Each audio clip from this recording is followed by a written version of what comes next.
श्रीमान अनिल जी अपनी पत्नी के साथ अपनी रिटायरमेंट जिंदगी बहुत हंसी खुशी बिता रहे थे।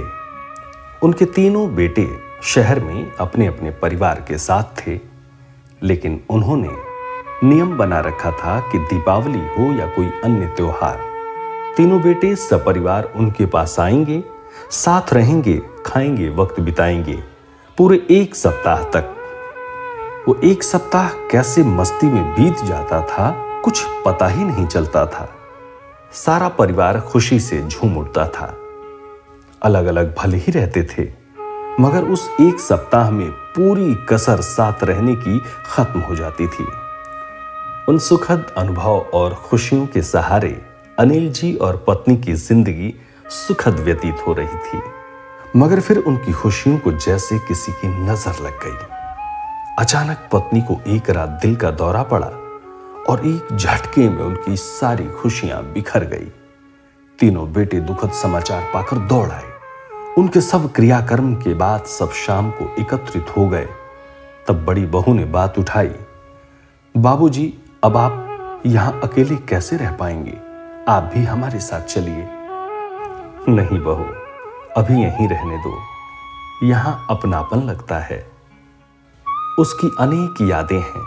और फिर बच्चों की गृहस्थी में कहते कहते वो चुप से हो गए। बड़ा पोता कुछ बोलने को हुआ, उन्होंने हाथ के इशारे से उसे चुप कर दिया।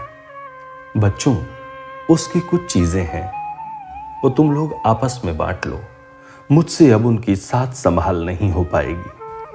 कहते हुए अलमारी से अनिल जी चांदी का श्रृंगारदान और सोने के पट्टे वाली पुरानी रिस्ट वॉच लाए। सब इतनी खूबसूरत चीजों पर लपक से पड़े।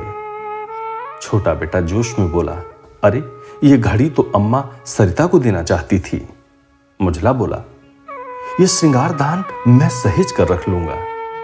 अनिल जी, इन दो चीजों से उन्हें बहुत लगाव था। बेहद चाव से कभी कभी निकाल कर देखती थी, लेकिन अब कैसे उनकी दो चीजों को तुम तीनों में बांटूं, समझ नहीं आ रहा। उनके मन के भाव को शायद उसने पढ़ लिया। बाबूजी, आप शायद मेरे विषय में सोच रहे हैं।